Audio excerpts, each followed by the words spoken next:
Pastor Aqui. Chaves. Boa noite, tudo bem? Boa noite, Como é que tudo você bem? está?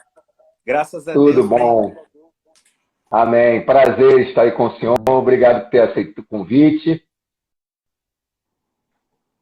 Prazer é meu, pastor. Estamos aqui à disposição Amém. para servir. Eu acho que nós estamos com um pouco de delay, talvez fique um pouco prejudicado, mas vamos tentar se ajustar aí. Tá, vamos tentar aí como é que tá. Não sei se aqui tá o som todo diminuído. Vamos ver se a gente consegue melhorar um pouquinho aí. E eu quero primeiro apresentar aí pastor Assi, né? Mas antes de mais nada, vamos estar orando por esse momento que nós vamos falar acerca das coisas de Deus, né? Da palavra de Deus, da igreja de Cristo, da noiva de Cristo. E é fundamental que a gente consiga, nesse período, assim, depender do Espírito Santo, né, pastor? Porque a gente vai falar de coisas que o inimigo não gosta que a gente fale.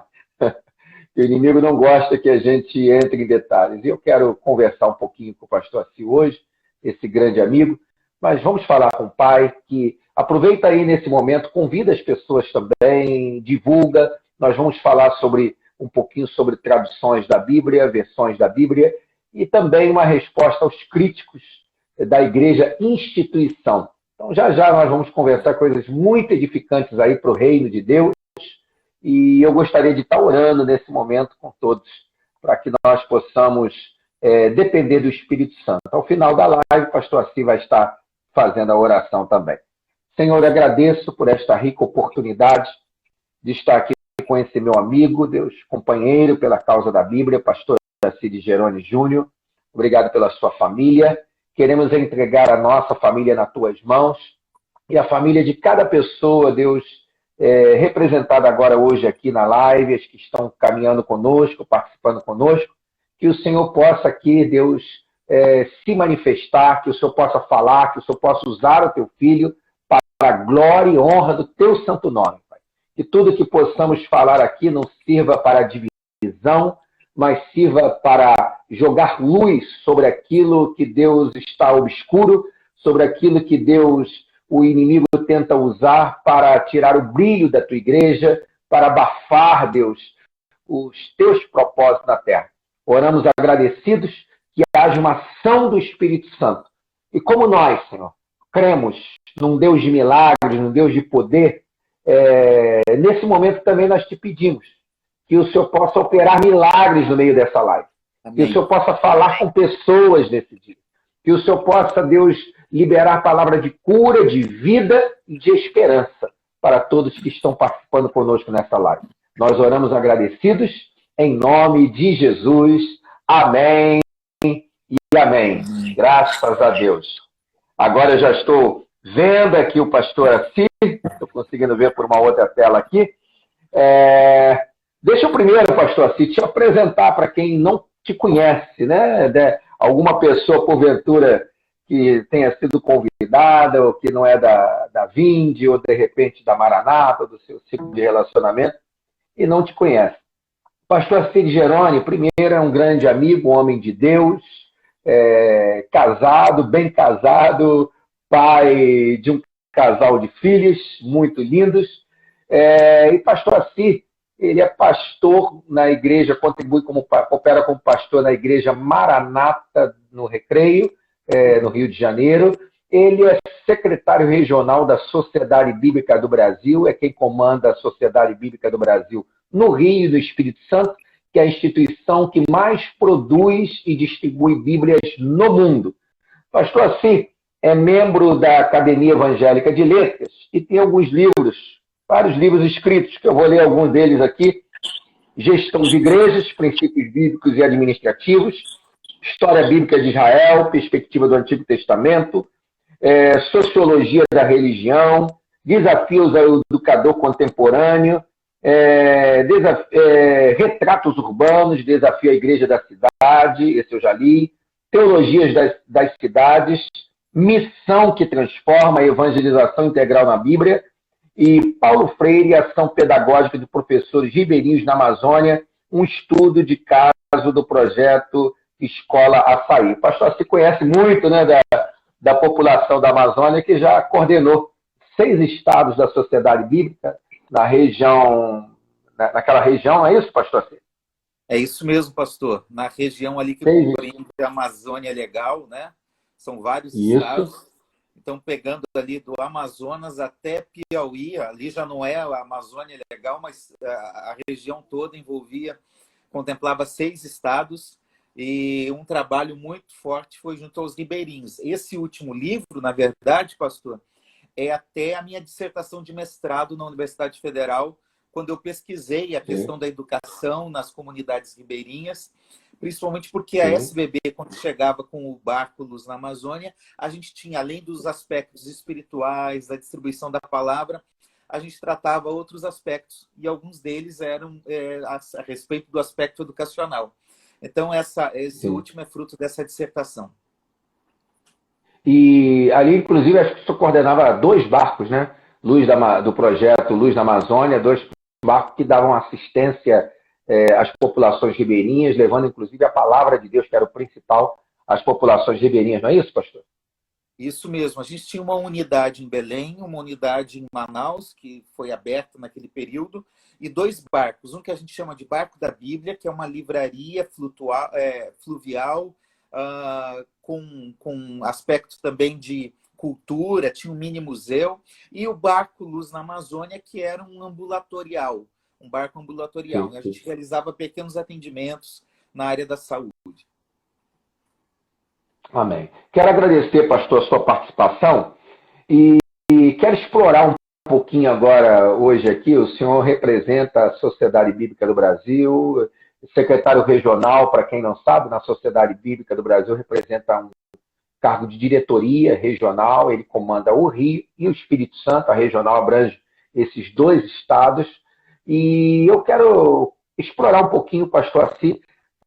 A Bíblica tem algumas, as versões da Bíblia, algumas mais clássicas, né, eruditas, como a Almeida e Corrigida, tem a atualizada, e depois a atualizada já teve uma nova revisão, que é a nova Almeida atualizada, e tem ITLH, a nova tradução na linguagem de hoje, que alcança muito leigo, muito boa de se ler. Mas, pastor, eu queria nesse início, né, antes da gente entrar no assunto um pouco mais polêmico, vamos dizer assim, queria que o senhor pudesse falar um pouquinho sobre essas diferenças de traduções que às vezes as pessoas têm. Por exemplo, o que a Nova Almeida tem de propósito diferente em relação à revista e atualizada, né? Nós tínhamos a Almeida Revista e Atualizada, agora nós temos a Nova Almeida Atualizada. Qual a diferença de uma para outra? E quando a gente compara também a Almeida com a nova tradução na linguagem de hoje, há uma diferença nessas traduções de métodos. Então, eu acho que é uma rica oportunidade, seria um desperdício ter o senhor aqui hoje nessa live, que ela fica 24 horas aí no ar, e a gente não explorar esse momento, que o senhor possa elucidar essa dúvida que tantas pessoas têm. Tá bom, vamos lá. Bom, primeiro, é importante a gente entender a importância das traduções, né? A Bíblia é um livro especial para ser traduzido, porque nós acreditamos que ela é a palavra de Deus, porque nós percebemos o quanto Deus se preocupou em falar a nossa língua, né? Existem certas religiões que às vezes você tem que aprender a língua daquele livro para você poder ler, explicar e às vezes até comentar. Na fé cristã é diferente. A Bíblia está traduzida em várias línguas e a cada ano que passa, mais traduções são realizadas. Então, a importância das traduções é fundamental para a igreja, é fundamental para a nossa vida cristã. É tão bom a gente ler, né, pastor Jarvis, um texto bíblico e fala, poxa, eu estou entendendo o que estou lendo. A SBB, pela qual eu tenho o privilégio de trabalhar, ela tem hoje 5 traduções disponibilizadas. Entrando mais nesse aspecto dessas 3 que o senhor comentou, uma tradução antiga da SBB, clássica e muito utilizada pelas igrejas, é a tradução de Almeida, de João Ferreira de Almeida. Ela tem um aspecto um pouco mais antigo na Revista e Corrigida, uma tradução bem clássica, utilizada por muitas igrejas. e também a Revista Atualizada, né? A ideia da Revista Atualizada surgiu quando se intencionou fazer uma tradução da Bíblia que falasse o português do Brasil, porque a Revista Corrigida tinha uma certa influência no português geral, né? E a Revista Atualizada, então, foi feita para usar mais o português do Brasil. E aí, na década de 60, ela foi lançada. Contudo, pastor, as sociedades bíblicas recomendam que a cada 25 anos uma tradução seja revisada. Por que isso? Não é que o texto nas línguas originais muda, não é isso. Os textos estão lá. Mas a língua receptora, ela muda e ela se transforma, ela vai mudando com o tempo, né? E é exatamente isso. Traduzir é transportar o sentido para a língua receptora. Contudo, se algumas palavras utilizadas na língua portuguesa já não fazem mais sentido, isso quer dizer que nós precisamos revisar as traduções para que as pessoas, vamos falar na nossa língua, para que as pessoas na língua portuguesa consigam continuar lendo a Bíblia e entendendo a mensagem dela. Então, há muito tempo já, pastor, as igrejas que utilizam a Revista Atualizada vinham pedindo para que a SBB fizesse uma revisão dessa tradução. Existiam termos lá que já não eram mais reconhecidos facilmente por boa parte da população. Justamente porque era um texto clássico, um texto difícil, às vezes, de ser entendido, palavras difíceis de ser entendidas, né? E aí, então... Beneplácito seria um, pastor?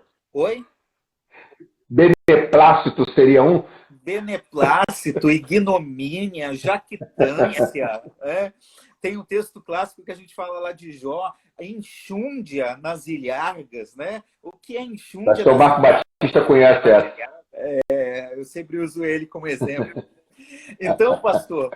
Daqui a pouco ele... Só um minutinho, pastor. Daqui a pouco ele vai explicar o que é enxurga nas ilhargas, e ao final nós vamos separar um tempo aí. Como é o pastor Assi, que é o convidado para responder a pergunta, a gente vai incentivar. Se você tiver alguma pergunta a fazer desse tema, guarda para daqui a pouquinho, tá? Para a gente não perder as perguntas aqui. Aí você aproveita, pode perguntar tudo.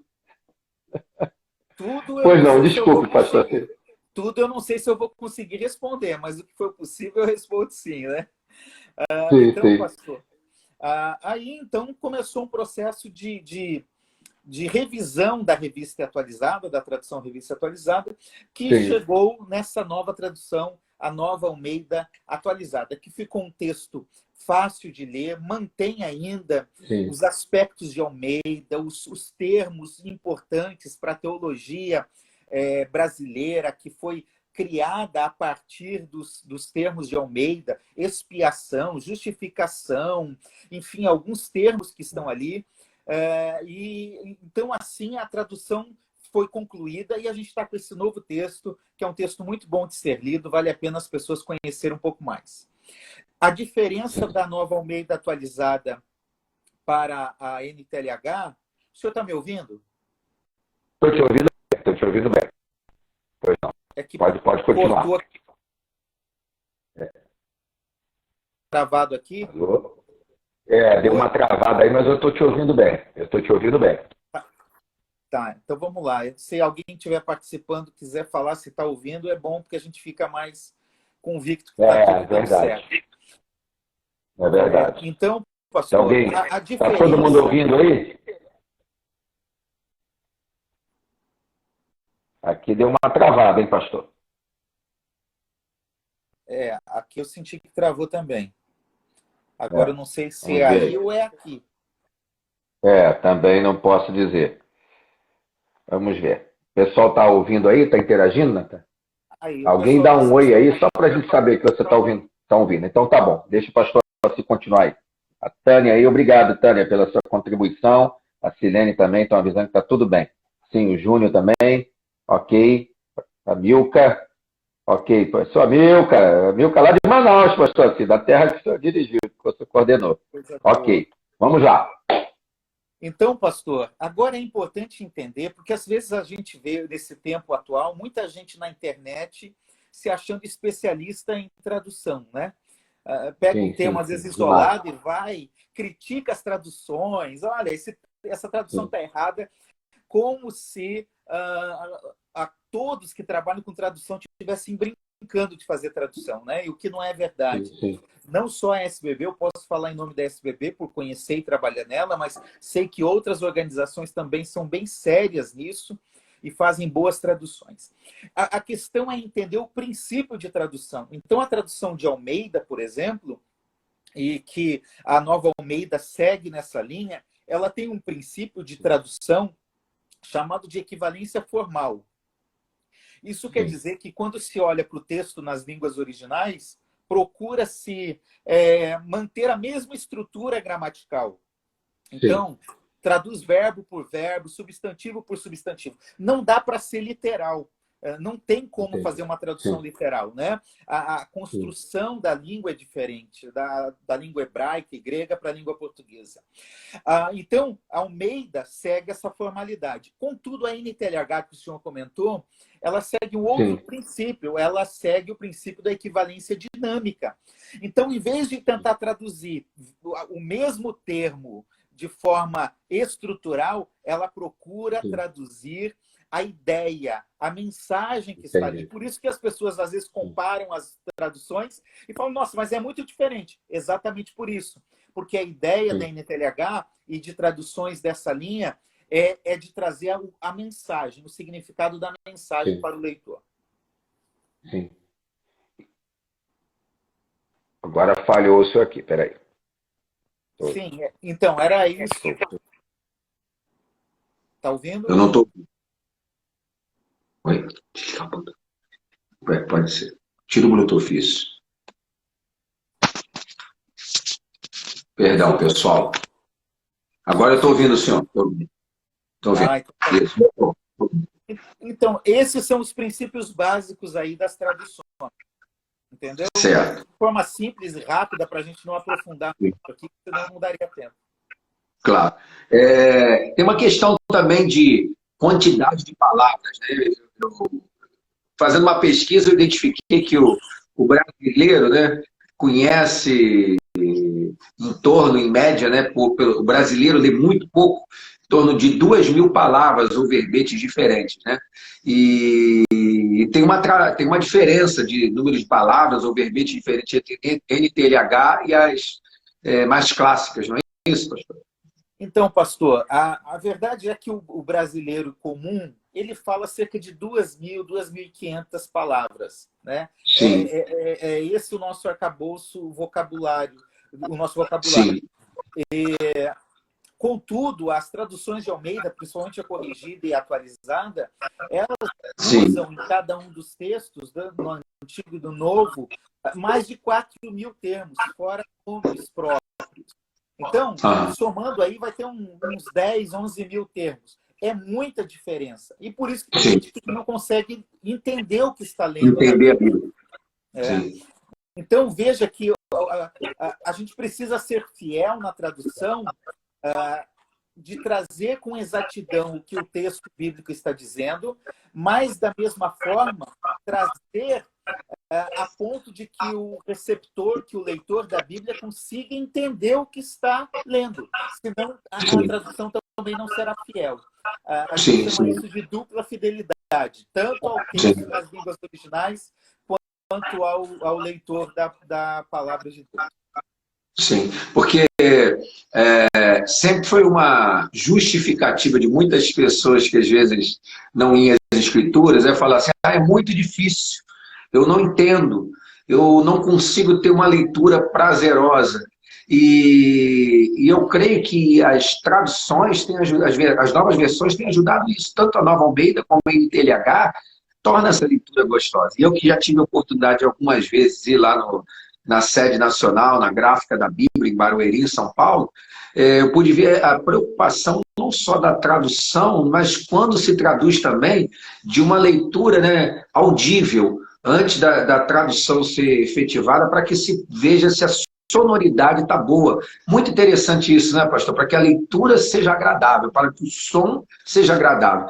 É interessante essa preocupação da Sociedade Bíblica do Brasil para realmente tornar a Bíblia inteligível a toda pessoa pessoa, né? É isso. E esse é um princípio lá da Revista Atualizada, né?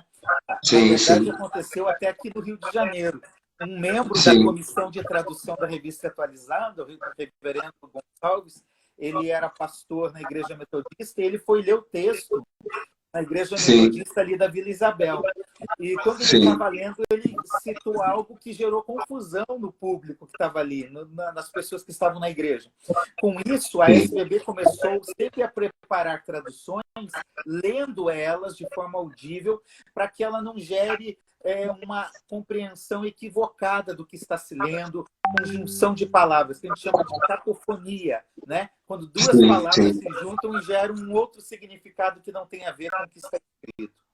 Então, esse é um princípio muito importante das traduções que nós realizamos aqui no Brasil. Amém.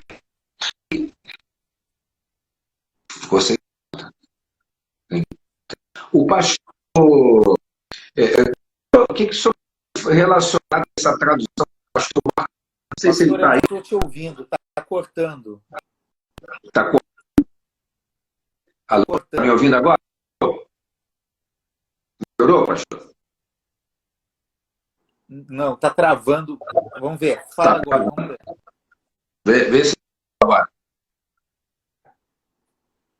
Não estou conseguindo me ouvir. Vamos ver se só o pessoal está ouvindo. Ver se está ouvindo. Dá um sinal. Está cortando. Está cortando. Não sei se de repente pode ser a internet, né? Deixa eu desconectar aqui. Mais uma aqui, porque pode ser internet, pode não ser, né? Agora melhorou. Melhorou? Então tá ótimo. Tá bom. Pastor, em relação, qual é aquela brincadeira que o senhor sempre faz em relação à Nova Almeida, em relação ao pastor Marco Batista? Vamos gastar ele. Não sei se ele está aí para se defender, mas acho que não. Então a gente pode gastar ele um pouco. É uma expressão que está no livro de Jó, no capítulo 14, versículo 27, que diz assim, ali ele está descrevendo, é um diálogo, né? Está descrevendo o homem perverso. Né? Sim. Sempre há essa comparação ali no livro de Jó, o homem correto e o homem perverso. E aí se fala que um certo homem, ele acumulou, ele teve enxúndia nas ilhargas, né?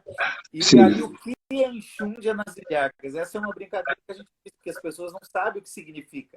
Então, enxúndia é gordura e ilharga é essa região da cintura, né? Vamos falar o português, claro. Tá com um pneuzinho na barriga ali na cintura. Então, é um pouquinho gordo, né? E a Nova Almeida simplesmente muda isso. Ela chega e diz, não é enxúndia nas ilhargas, é gordura na cintura. Tá claro, não mudou a palavra de Deus. Foi prático, né? Prático. Eu cometi um equívoco aí, eu acho, se minha memória não falhou, que na hora que o Amilcar passou aí, que eu vi que ele estava aí, tá aí acompanhando, eu falei de Manaus, não, ele é de Natal, né? Um grande abraço, irmão Amilcar, para o senhor, para todos aí de Natal, para a Rose, para todo mundo aí. Prazer ter o senhor aí com a gente. Antes de entrar no assunto que tem a ver com o livro do senhor, que eu digo que está no forno, né? Que é a crítica à igreja e instituição, eu gostaria de ver se alguém tem alguma pergunta dentro desse contexto que o pastor assim falou, alguma dúvida sobre traduções, sobre a Nova Almeida, a corrigida, a NTLH. Se você tiver, sinaliza aí para a gente rapidinho, porque é uma oportunidade também da gente tirar essas dúvidas, né? O irmão amigo já falou que Natal tá ok, tá ótimo lá. Se você tiver uma pergunta sobre traduções, sobre a Nova Almeida, NTLH, aproveita aí para fazer, tá? De repente o Natan fica atento aí à pergunta, enquanto eu vou dar a introdução do próximo tópico aqui, que é o nosso tópico final, mas muito importante. Pastor Assi, todos aí que nos acompanham, a gente sabe que, nós sabemos que vivemos um grande tempo de um grande número de desigrejados. Pessoas que se dizem cristãs, se intitulam evangélicas, mas não congregam em igreja nenhuma. E muitos desses não digo que todos, né? Mas, claro, uma minoria, né? Que são muitos, é somente essa minoria, eles dizem que a igreja não é necessária uma igreja para congregar. E eles criticam muito ferronhamente, muito severamente, falam assim, eu sou a igreja, eu não preciso de igreja para congregar, não é necessário eu congregar numa igreja, eu já sou a igreja. E nesse período que a grande parte das igrejas, a grande maioria está de portas fechadas por questão da prevenção a essa peste, muitas pessoas aproveitaram para criticar. Ao invés de elogiar e ver quanto as igrejas se deslocam rápido, como elas se adaptam rápido, e as igrejas estão se adaptando rápido, estão servindo muito bem a comunidade, a sociedade e as pessoas nesse tempo, mas tem alguns que estão se aproveitando dessa situação. E alguns estão dizendo assim, agora vamos descobrir que não precisamos de igreja, vamos descobrir agora que as pessoas não precisam congregar. Ao contrário, todo mundo que é da Vinde Amados Meus, eu tenho certeza da Maranata do Recreio, está congregando, está acompanhando, recebendo alimento, recebendo pastoreio, recebendo cuidado, né? E tem pastor, e está debaixo de uma cobertura espiritual. Mas muitas pessoas estão se aproveitando disso. Inclusive, pastor, eu li nesses dias numa pesquisa, um órgão sério, não sei se foi a CNN, acho que foi a CNN, fizeram uma pesquisa onde a pessoa, qual lugar, primeiro lugar que a pessoa gostaria de ir quando a quarentena acabasse. E a igreja ganhou de shopping, ganhou de cinema, o segundo lugar é barbeiro e cabeleireiro, né? Barbearia e cabeleireiro. Mas a igreja está como o lugar que as pessoas mais desejam estar quando a quarentena acabar. Então a igreja não perdeu espaço, pastor. A igreja ganhou território, né? Eu creio nisso. O Natan disse que tem uma pergunta aqui. Deixa eu ver aqui, peraí. Uma pergunta do Júnior, do Pinguim, viu? Pastor, tenho uma dúvida. As traduções realizadas com linguagem mais atuais, entre aspas e tal, podem fazer com que a Bíblia perca aquilo que realmente Deus queria dizer para nós? Muito boa pergunta. O Pinguim, o Júnior, é líder da base de adoração da Vinde Amados Meus, músico de mão cheia, também é militar. Então ele está perguntando, as traduções as linguagens mais atuais, que a Sociedade Bíblica atualizou, colocou num português mais usual, elas podem fazer com que a Bíblia perca aquilo que realmente Deus queria dizer para nós? Pastor, pergunta fantástica, e talvez seja uma dúvida, será que mudou, alterou o que Deus queria falar, alterou a essência da mensagem? Agora é com o pastor Assi, autoridade para falar desse assunto. Então, pastor Jarvis, a pergunta é muito boa. A verdade é que sérias traduções da Bíblia, sejam elas baseadas no aspecto mais formal, ou até mesmo nas traduções com aspecto mais dinâmico, elas não deturpam a mensagem das Escrituras. Pelo contrário, existe um rigor e um critério muito sério para se fazer traduções cada vez mais fiéis ao texto nas línguas originais. É claro que, pastor, toda tradução, ela corre o risco de perder em algum momento o significado, tá? Por quê? A língua hebraica, por exemplo, é muito diferente da língua portuguesa. A língua hebraica ela é reduzida em termos, em expressões. Enquanto isso, a língua portuguesa ela é ampla. O campo semântico para se traduzir é também muito amplo. Por isso que existem diferentes traduções. E parece, né, que às vezes uma está contrariando a outra. Na verdade, não. Por isso que é importante que as pessoas tenham mais do que uma tradução, que leiam mais do que uma tradução para compreender melhor a palavra de Deus. A resposta simples e objetiva à pergunta dele: não.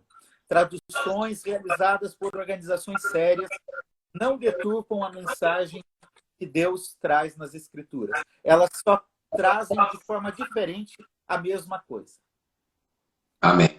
Claro que o senhor tem uma questão ética aí, que o senhor não pode citar pela ética, mas também tem, quando o senhor fala em instituições sérias, o senhor já deu bem o recado. Porque tem muita instituição aí com cunho apenas comercial, sem o respeito a sã doutrina, sem um respeito às traduções, um cuidado, nem tem pessoas especializadas, né? E acabam fazendo tradução, jogando no mercado, coloca com preço baixo, e aí compromete sim a mensagem, né? Mas o senhor já falou, instituições sérias, né? É isso, é isso. Uma tradução ela nunca pode ter uma tendência doutrinária, né? Então, a SBB ela tem esse diferencial, porque é uma comissão formada por várias pessoas de várias igrejas, com várias linhas teológicas, e tudo isso traz, proporciona uma tradução muito séria, sem tendência alguma, sem motivação alguma, de colocar alguma doutrina que não esteja ali no aspecto do texto bíblico mesmo. Amém. Pastor Laelso está fazendo aqui uma pergunta, pastor. Laelso Abreu, ele diz assim, pastor, com o avanço tecnológico e científico, isso teve alguma influência nas novas versões e traduções? Houve alguma influência? Né? Ficou clara a pergunta, pastor? Então, um abraço para o Laelson. Pastor, claro que a tecnologia ela ajuda, né? Para o senhor ter uma ideia, sim, a revisão da revista atualizada que gerou a Nova Almeida atualizada não teve a impressão de uma folha sequer. Foi tudo numa tela, com tecnologia. Então, veja o quanto o avanço tecnológico ajudou nesse trabalho. Antigamente, teria que ter vários papéis, né? A tradução, revista atualizada, por exemplo, impressão, manda texto para lá, traz texto para cá. A Nova Almeida não teve impressão de uma folha. É um recurso tecnológico. Eu lembro que eu fui na sede em São Paulo e via a equipe trabalhando e havia uma grande tela onde os textos nas línguas originais estavam lá, o texto na corrigida, o texto na atualizada, os aparatos que ajudam o tradutor da Bíblia, tudo isso numa grande tela. Então, o avanço tecnológico ajuda muito no trabalho de tradução da Bíblia. Amém. Que bom. Pastor, então voltando àquele nosso ponto 2, né? Voltando ao assunto que nós não fomos, a volta dos que não foram, preguei isso no domingo nesse título. Eu vi a propaganda, eu vi. Preguei a volta dos que não foram. E quinta-feira vou pregar incêndio na caixa d'água, creia nisso. Né? Vou pregar incêndio. A Bíblia revela um incêndio na caixa d'água. Né? Coisa que a gente achava que era impossível, mas não vou falar agora não. Deixa para quinta. Deixa para quinta. Mas, pastor, o que o hoje estava falando, então, nesse momento, muitos críticos têm aparecido, né, de uma maneira mais intensa, falando assim, não vão precisar mais da igreja. Eu estou vendo que a igreja está ganhando mais território e não perdendo. E o senhor tem um livro que está no forno, que diz o seguinte, Igreja Ser, Fazer e Estar, respostas bíblicas aos críticos da igreja e instituição. Eu achei fantástico, porque a gente estava precisando de um bom material, um bom título nesse assunto, em que tantas pessoas têm criticado e não observado a relevância da igreja e instituição, não têm observado o que a igreja... Eu sempre digo o seguinte, se a sua igreja, eu falo isso para o nosso povo lá, se a gente de Amados Meus sair da região onde ela está, os nossos vizinhos, nossa comunidade sentirão falta, não são apenas os evangélicos, os membros da igreja. Se a comunidade ao redor vai sentir falta. Se sentir falta é porque nós estamos sendo relevantes. Né? Mas e o nosso povo também? Será que não vai sentir falta? Então, pastor, como o senhor vê essa questão da igreja e instituição? Que resposta o senhor tem? Claro, é uma sinopse aí do seu livro. Eu sei que não dá para se aprofundar pelo tempo, né? E pelo canal, mas como que o senhor vê essa questão dessas críticas que as pessoas falam assim, não preciso de uma igreja instituição, eu não preciso de uma igreja para congregar, eu não preciso de uma igreja para ir adorar, eu sou a igreja, e a pessoa se coloca como cavaleiro solitário, independente, não precisa prestar contas, não precisa estar numa comunidade, não precisa estar debaixo de um pastoreio, não tem um discipulado pessoal. E agora, pastor Assis, joguei a bola para o seu peito, o que o senhor diz aí? A gente precisa de umas 10 lives para falar isso. Profundo. Vamos lá. Pastor, primeiro vamos entender o que são os desigrejados, né? São pessoas que abandonaram a congregação local. Esse grupo ele é muito grande, ele não pode ser limitado a um grupo somente. Existem vários subgrupos dentro deles. Tá? O meu livro que eu estou escrevendo é especificamente sobre um grupo polêmico que a gente chama de críticos da igreja, tá? Que são radicalmente contra. Porque tem alguns desigrejados que se afastaram, mas ainda têm uma consideração pela igreja. Às vezes vão num evento ou outro, escutam uma coisa ou outra. Mas tem alguns que estão totalmente contra e eles realizam uma atividade muito incisiva contra a igreja e a instituição. Então, é sobre esses que eu estou falando. Tá? Segundo lugar, é importante entender o que é igreja, antes da gente falar exatamente sobre o abandono da igreja. A igreja, para ser melhor compreendida, ela não pode ser analisada somente no Novo Testamento. A igreja ela deve ser percebida em toda a história como algo que faz parte do plano de Deus ao estabelecer um povo. Quando o povo sai do Egito, Êxodo 12, que nós temos a instituição da Páscoa, ali Deus dá uma ordem para Moisés, Êxodo 2:3, dizendo o seguinte: fale à congregação dos filhos de Israel. Então, ali é a primeira vez que aparece essa expressão. E o termo congregação ali quer dizer assembleia, reunião, ajuntamento. Esse é o termo hebraico de Êxodo 12. Essa expressão vai aparecer no Antigo Testamento mais de 160 vezes. O outro termo também utilizado é carral, que também é uma comunidade, é um povo. Aparece umas 70, 80 vezes no Antigo Testamento. Então, a ideia de um povo, ela não é neotestamentária apenas, ela é antes disso. Ela está no Antigo Testamento. No Novo Testamento, nós temos o termo eclésia, que é a igreja. Então, em síntese, pastor, biblicamente, o que é a igreja? A igreja é o povo de Deus em toda a história. Essa é a igreja de Jesus. Tá? Quem funda essa igreja é o próprio Deus, né, que funda lá o povo no Antigo Testamento, e no Novo Testamento é o próprio Jesus que diz: é a minha igreja. Mateus capítulo 16, ele faz essa declaração. Então, dito isso, a questão que fica na dúvida na mente das pessoas e que os críticos dizem: a igreja, a instituição, não é a igreja do Novo Testamento. E eles, eu não sei se é por ignorância ou por má fé, pastor James, eles normalmente eles fazem uma leitura isolada da história e de textos bíblicos, quando fazem, porque não compreende a totalidade. A verdade é que a igreja institucional, como nós conhecemos hoje, ela é fruto de uma realidade histórica dia após dia, tempo após tempo. Não é que um dia alguém acordou e falou assim: quer saber? Eu vou criar uma igreja institucional e vou acabar com a igreja de Jesus. Não tem nada a ver. Já no primeiro século, no tempo dos apóstolos, no tempo posterior, no tempo pós-apostólico, a igreja foi ganhando uma certa estrutura de liderança, de funcionamento, de liturgia. E essa igreja chegou até os nossos dias. É claro, pastor, que em um momento ou outro, essa igreja passou por dificuldades, ela precisou repensar. A própria reforma protestante é uma ruptura. É uma declaração de condenar o que estava errado para restaurar uma visão correta e bíblica do que é ser igreja. É um retorno às Escrituras.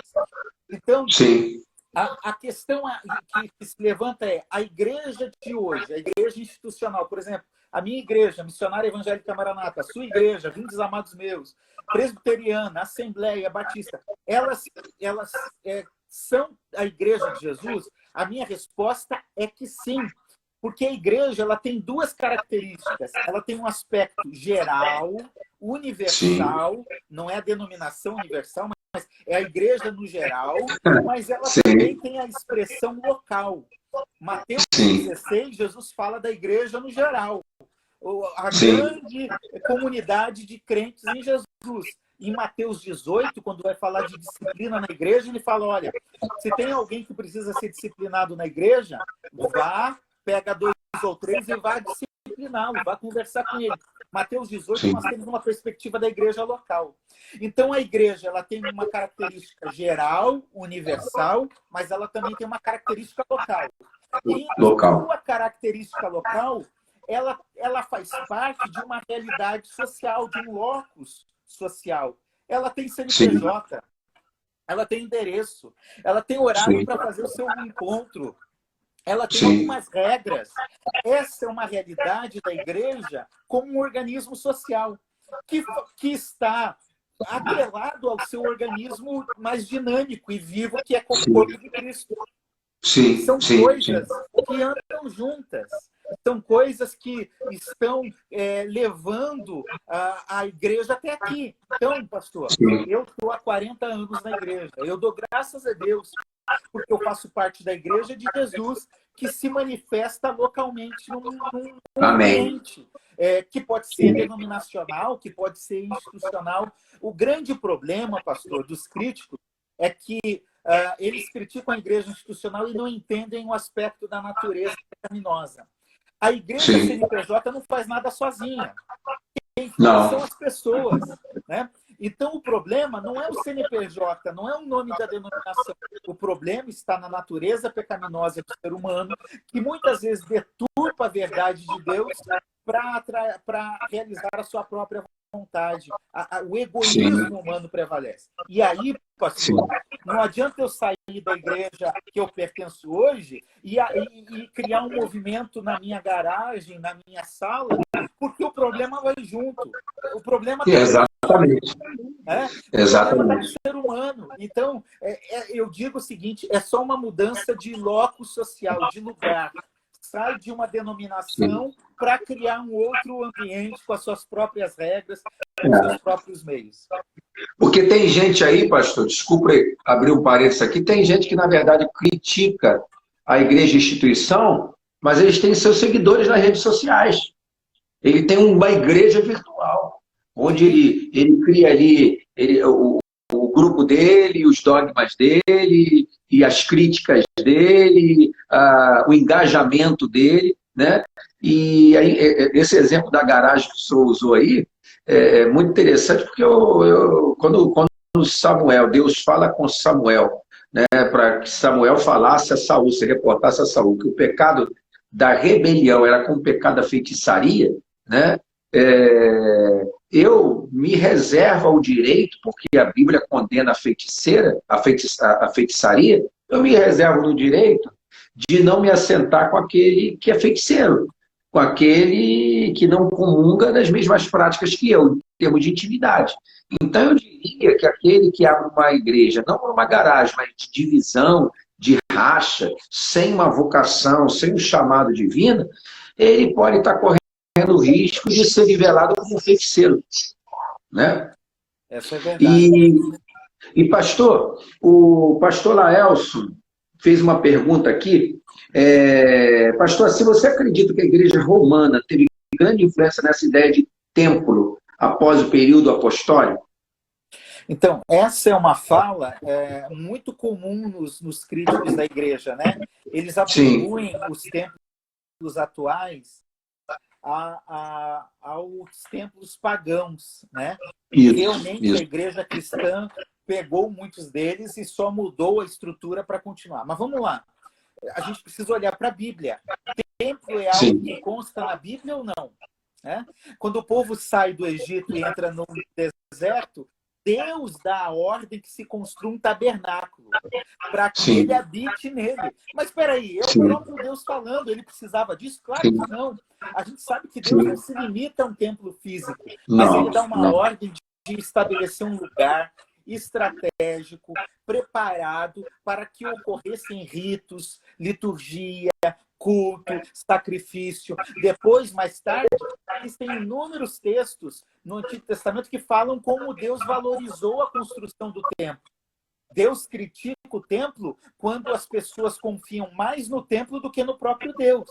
Exatamente. Entendeu? Então, a questão do templo, Jesus chama o templo, a casa do meu pai será chamada de casa de oração. O próprio Jesus vai ao templo. Os apóstolos, Paulo, quando saem... Estamos falando de graça, né, no período de Jesus, né? Isso, no período de Jesus. E ele indo ao templo. Os apóstolos vão às sinagogas mesmo depois da ressurreição, da ascensão de Jesus. A sinagoga é o lugar onde o povo vai, onde os missionários, Paulo, Barnabé e os outros apóstolos vão pregar.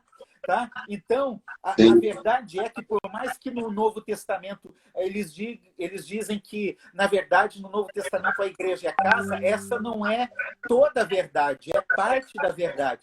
Porque, inicialmente, eles tentam ir para as sinagogas, quando são expulsos, aí eles vão para as casas.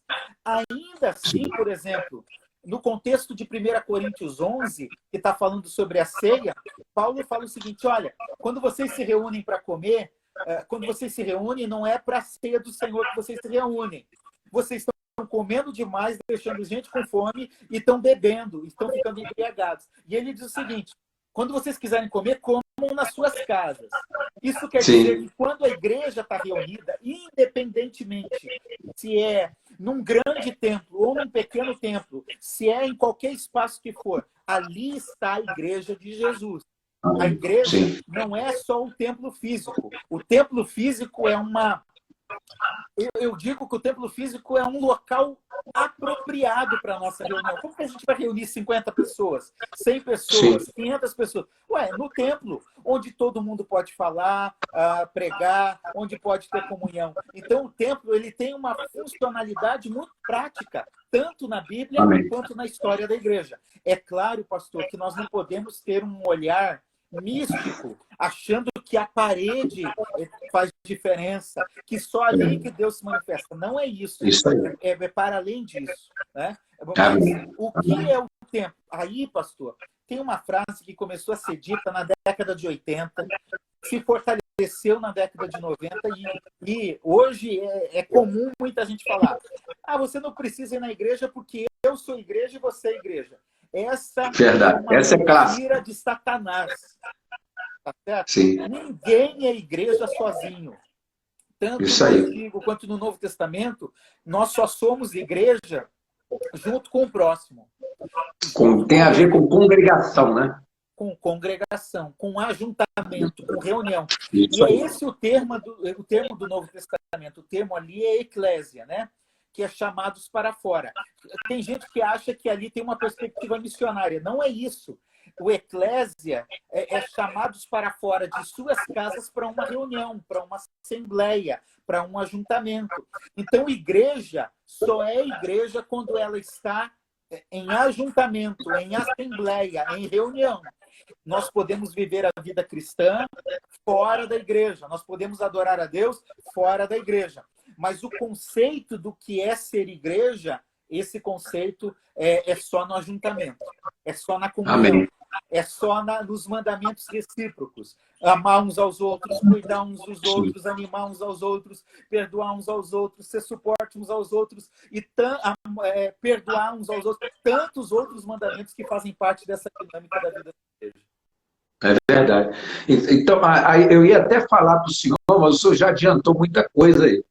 Quase tudo. Eu sei que o assunto é vasto, mas eu ia até falar com o senhor, pastor, o senhor pincelar, né, alguns benefícios de uma igreja local para nós. Né? Por exemplo, eu falo especificamente como é importante para mim o meu filho crescer dentro de um ambiente desse. Porque assim como entre o povo de Israel tinha as várias tribos, né, quando ele vai para o mundo, né, e de repente começa a ver ali que tem pessoas com hábitos e costumes diferentes, mesmo tendo uma cosmovisão. Mas quando ele entende que dentro dos princípios dele, ele não é uma ovelha negra, ele não é alguém único que pensa, só ele pensa sobre aquilo, mas ele tem a oportunidade na igreja de encontrar, conectar-se com outros adolescentes, com outros jovens que pensam igual a ele, que têm os mesmos princípios que ele, que são felizes, isso também cria uma base, não é isso, pastor? Você concorda comigo? Concordo plenamente. Tem esses aspectos práticos, né? Eu louvo a Deus por ter crescido dentro da igreja, por conviver com pessoas dentro da igreja, por passar minha vida. Meus 40 anos eu passei dentro da igreja, eu sou filho de pastor. Então, existe um aspecto relacional, existem a comunhão, a ajuda mútua de um para o outro. Né? Nesse tempo de pandemia, eu estou vendo, por exemplo, a partir da minha própria realidade aqui na igreja, nós arrecadamos mais de 11 toneladas de alimento para servir as pessoas que precisam. O senhor entende? Aonde está acontecendo isso? Quem mais está fazendo isso? Né? É a igreja de Jesus no Rio, em São Paulo, Paraná, no Brasil todo que está fazendo isso. Então a igreja tem um aspecto prático muito importante. Mas eu quero ir além, pastor. Tem um aspecto teológico muito importante. Por quê? A questão missionária. Só é missionário quem está envolvido com a igreja. Desigrejado não é missionário. Aliás, desigrejado crítico, ele só quer tirar membro das igrejas para juntar na panelinha dele. Ele não se preocupa. Interessante que está cheio de missionário e pastor sem igreja, né? Oi? Está cheio hoje de missionário, pastor e cantor sem igreja, né? Sem vínculo nenhum. Sem vínculo nenhum. Um desigrejado não tem vínculo com a igreja, não envia ninguém para missões, não sustenta. Desigrejado não evangeliza. Não se preocupa em evangelizar. Discipulado, pastor, discipulado é algo que é uma caminhada, é andar junto com alguém. Como que um desigrejado vai ser discipulado e vai discipular alguém? Nunca. Porque ele não está dentro do conceito de igreja. A ceia do Senhor, o batismo, são mandamentos de Jesus que devem ser praticados pela igreja. Não é pelo indivíduo sozinho. É a igreja, são os discípulos de Jesus que fazem isso. Então, é impossível, pastor Jarvis, é impossível ser cristão desigrejado. São coisas opostas. Por isso que o primeiro capítulo do livro que eu estou escrevendo essa é uma heresia antiga e moderna. Sim. O movimento desigrejado é uma triste heresia para a igreja de hoje. Interessante que até o que Jesus falou, né? O que ligares na terra será ligado nos céus, o que desligares na terra será desligado nos céus. Então, assim, onde estiverem dois ou mais reunidos no meu nome, então o tempo inteiro está passando por um sentido de comunidade, de congregação, né, pastor? Com certeza. Hoje eu trabalhei um pouco as metáforas do Novo Testamento sobre a igreja. É corpo de Cristo, é edifício, é povo de Deus. A maioria das metáforas utilizadas no Novo Testamento, elas têm caráter coletivo, nunca individual. Raramente a noiva é individual. Mas olha a ideia de corpo de Cristo que Paulo diz em Romanos e depois em Coríntios. O corpo, ele não é um amontoado de dedo. Ele não é um amontoado de nariz. Ele é um corpo. Então, cada pessoa tem parte no corpo. Demonstra a importância dessa coletividade, né? É impossível ser igreja sem tratar esse aspecto coletivo do povo de Deus. E a igreja também... E a igreja, pastor, tem um aspecto também de prestação de contas. Não existe reino de Deus onde eu faço o que eu quero, onde não tenha limites, né? Todo lar e toda casa que com ordem tem horário para chegar, para sair, tem conceitos, tem seus critérios. Então, assim, eu vejo que essas pessoas também elas querem criar um evangelho para si próprias. Um evangelho onde elas possam adaptar o evangelho às suas realidades. E para que, ou seja, eu não preciso mudar, eu posso ter Jesus e adapto uma Bíblia, adapto a teologia, adapto a minha realidade, porque eu não preciso congregar, então se torna fácil ser cristão assim, né, pastor? Se torna. E olha, pastor, que eles usam um texto dizendo assim, onde estiverem 2 ou 3 reunidos em meu nome, ali eu estarei. Eles estão querendo dizer isso, que não é para ter igreja, que 2 ou 3 já é igreja. Na verdade, quem leu o contexto do capítulo 18 de Mateus, vai perceber que aqueles 2 ou 3 foram enviados pela igreja para disciplinar o irmão faltoso. É só ler o texto inteiro. Né? Então aí o texto termina. Por isso, onde esses 2 ou 3 estiverem disciplinando, falando, representando a igreja, ali eu estou no meio dele. Eles saíram dentro da assembleia para ir tratar com o irmão que pecou, que faltou. Então perceba o quanto nem os textos utilizados por ele cabem nisso.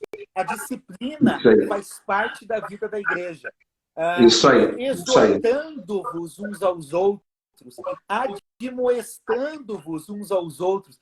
Isso é um cuidando do outro, um corrigindo o outro, um ajudando o outro. A liderança, Hebreus, por exemplo, diz, olha, obedeçam aos vossos guias, aos vossos líderes. Existe isso dentro da dinâmica da igreja, né? O próprio Paulo se submete à liderança de Jerusalém.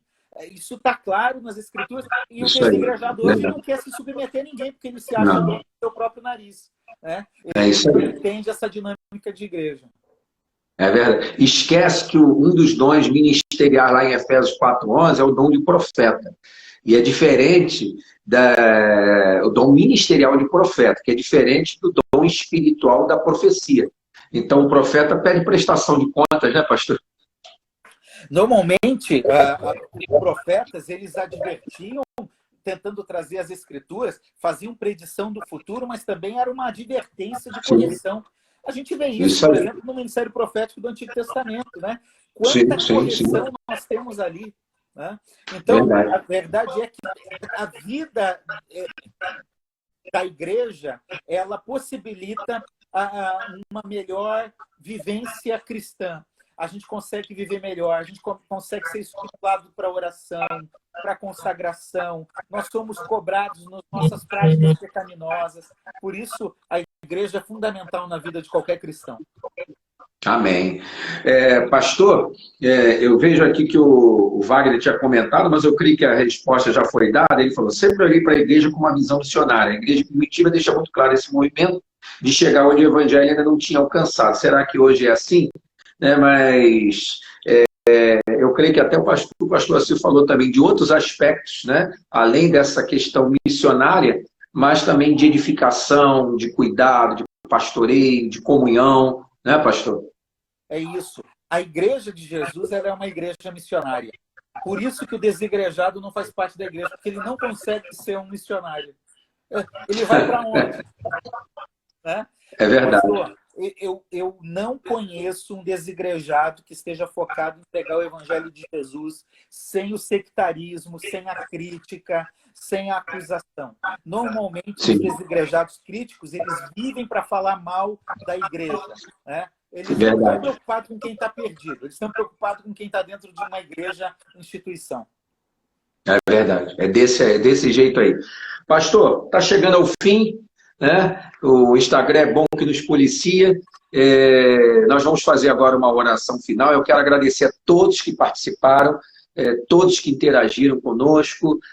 Agradecer, pastor Assis, por esta oportunidade e convidar, pastor Assis, tanto o senhor como a todos aí nos ajudem a divulgar que na próxima sexta-feira, uma horinha mais cedo, às 20 horas, eu vou estar aqui numa live pelo Instagram com o pastor Sali. Ele é pastor, líder da Igreja Batista Atitude de Orlando, na Flórida.